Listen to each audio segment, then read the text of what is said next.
The Story of Snow, The Science of Winter's Wonder by Mark Cassino with John Nelson, Ph.D.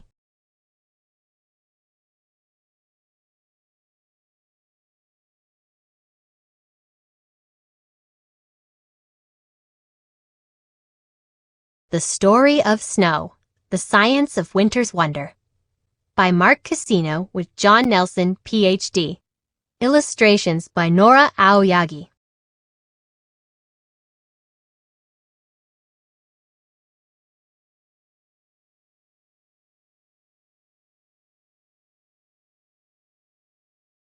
Our story starts on a winter day, high up in the sky, in a cloud that is very, very cold. This is the story of snow. Clouds are mostly made of air, which we can't see. Then there is water vapor, water in the form of a gas, which we also can't see. We do see the billions of tiny droplets of liquid water and ice crystals that float in the cloud. They reflect light, making the cloud visible. Snow begins with a speck. Clouds are mostly made of air and water, but there are also bits of other things, like tiny particles of dirt, ash, and salt. Even living bacteria can float in the wind and end up in a cloud. A snow crystal needs one of these specks to start growing.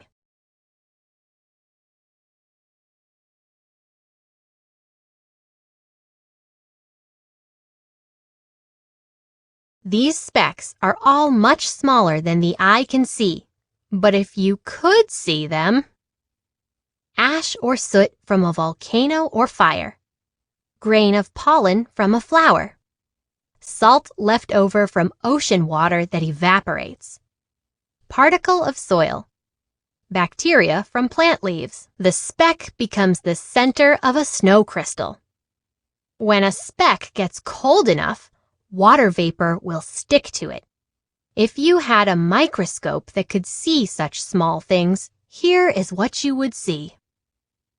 Water vapor sticks to the cold speck, making the speck wet. More water vapor sticks to the wet speck, forming a water droplet. The droplet freezes into a ball of ice. More water vapor sticks to the ball of ice and it grows into a hexagon-shaped ice crystal. Water vapor continues to stick to the crystal. Faster growth on the corners causes 6 branches to sprout.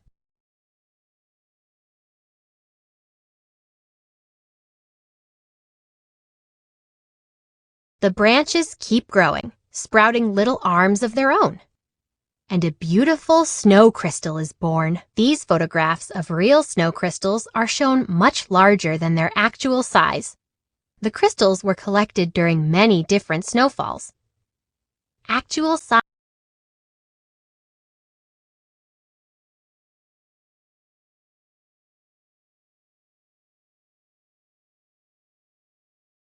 A snow crystal forms as it falls. As the snow crystal gets bigger and heavier, it starts to fall to Earth. It keeps growing as it falls through its cloud, taking on its own special shape.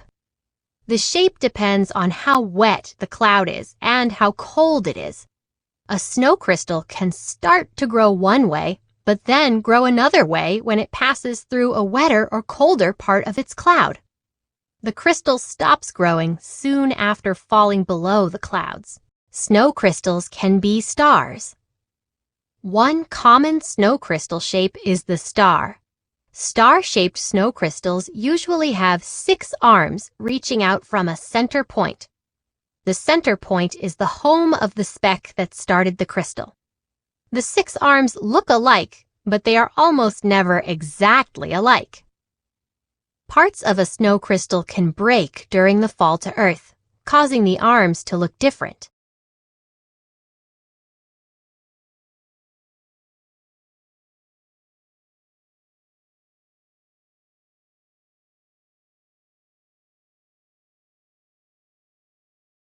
Star-shaped snow crystals are called dendrites, which means tree-like.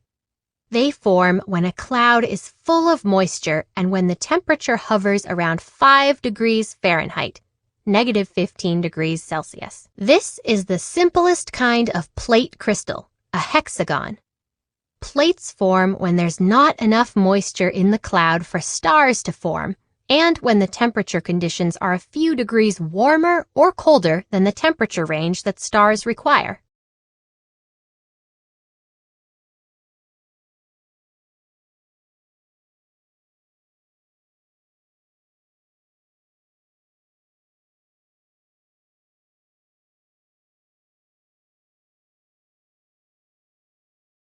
Snow crystals can be plates.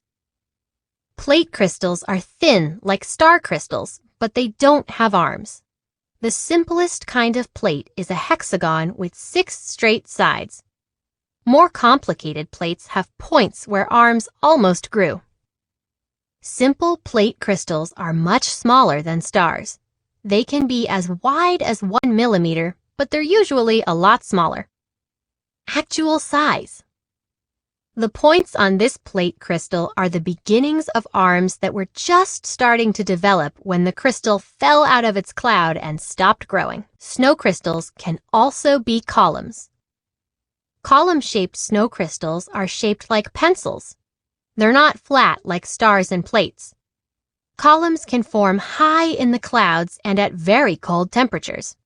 They are very tiny, and when they fall, they make for very slippery snow. Actual size.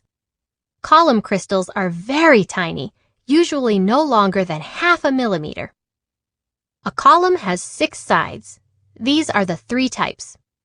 Solid column. These are the smallest type of column.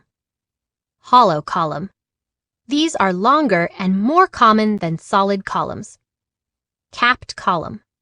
The caps on each end of these columns can be plate crystals or star crystals.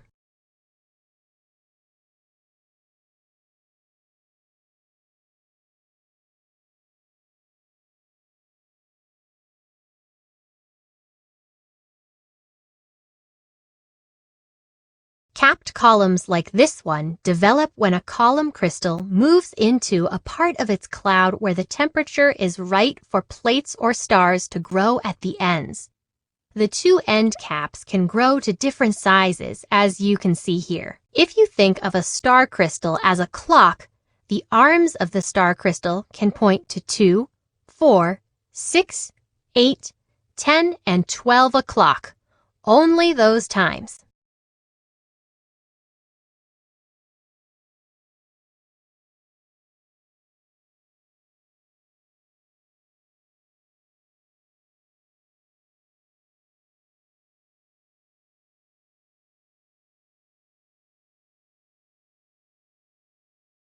Six is the magic number for snow crystals. This is because of the nature of water. Water molecules, the smallest units of water, attach themselves into groups of 6, which usually leads to crystals with 6 arms or 6 sides. A perfect star or plate snow crystal has 6-fold symmetry. That means if you divided the crystal into 6 pie wedges, each pie wedge would have the same shape. Water molecules attach to each other in 6-sided rings, like 6 kids holding hands. When many of these hexagonal rings are joined together, a larger hexagonal crystal is formed. Snow crystals are rarely perfect. So much can happen during a snow crystal's fall to Earth, it is rare that one will turn out perfectly. If a droplet of water passes close to one arm of a snow crystal, that arm can start to grow faster. Before long, that one arm will be a lot longer than the others.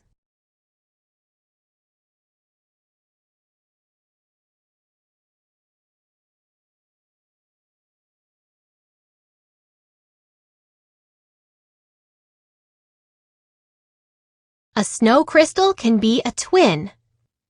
A snow crystal can have 12 arms. This is a twin crystal, which happens when 2 crystals start from the original speck and form on top of each other.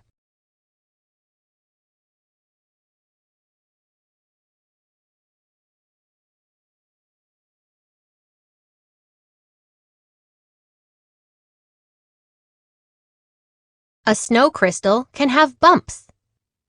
If there are enough water droplets near the crystal, some can strike the crystal and freeze on contact. This gives the crystal little bumps called rime.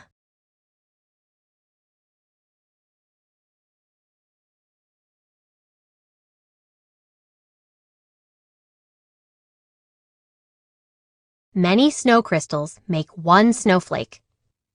Often, snow crystals bump into each other and get stuck together. When this happens, snowflakes form. Hundreds or even thousands of snow crystals can be found in a single snowflake. Two snow crystals stuck together. Snowflakes we see falling from the sky are usually clumps of snow crystals like these. Individual crystals, which are sometimes also called snowflakes, can fall on their own, but they are much smaller and harder to see. Once a snow crystal lands, it starts to wither away. Snow crystals can't keep growing after they fall from the clouds, and when a crystal stops growing, it immediately starts to wither. Soon, the arms of the crystal break down and the crystal's shape becomes rounded. This means that if you want to see a snow crystal, you need to catch it in the air or find it very soon after it lands. When they're not in the clouds, surrounded by the water vapor they need to grow, snow crystals quickly start to erode. Try catching one on your sleeve or glove to see the crystal structure at its best.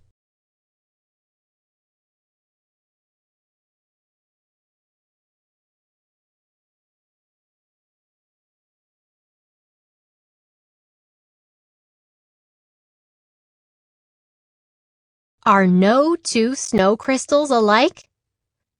Some simple plate crystals may appear exactly alike, as seen through a high-quality microscope. When it comes to more complicated snow crystals, though, odds are that no two are exactly alike. But then, no two leaves, flowers, or people are exactly alike either. Snow crystals are like us. We're each different, but we have a lot in common.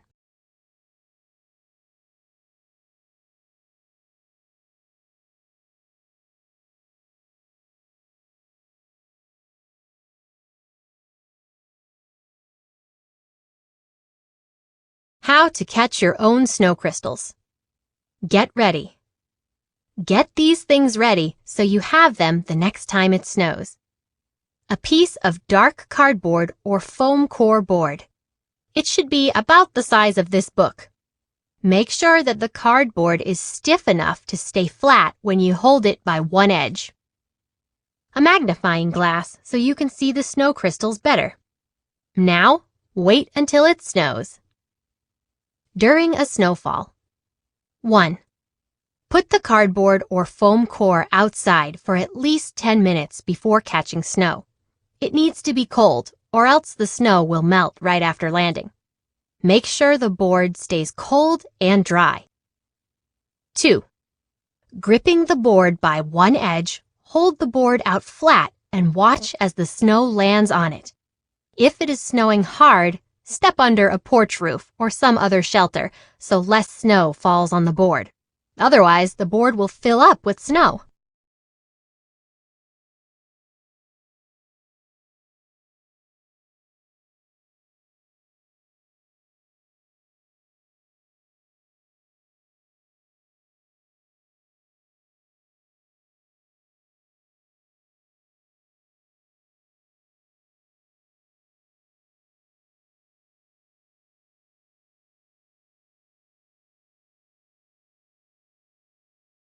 Three.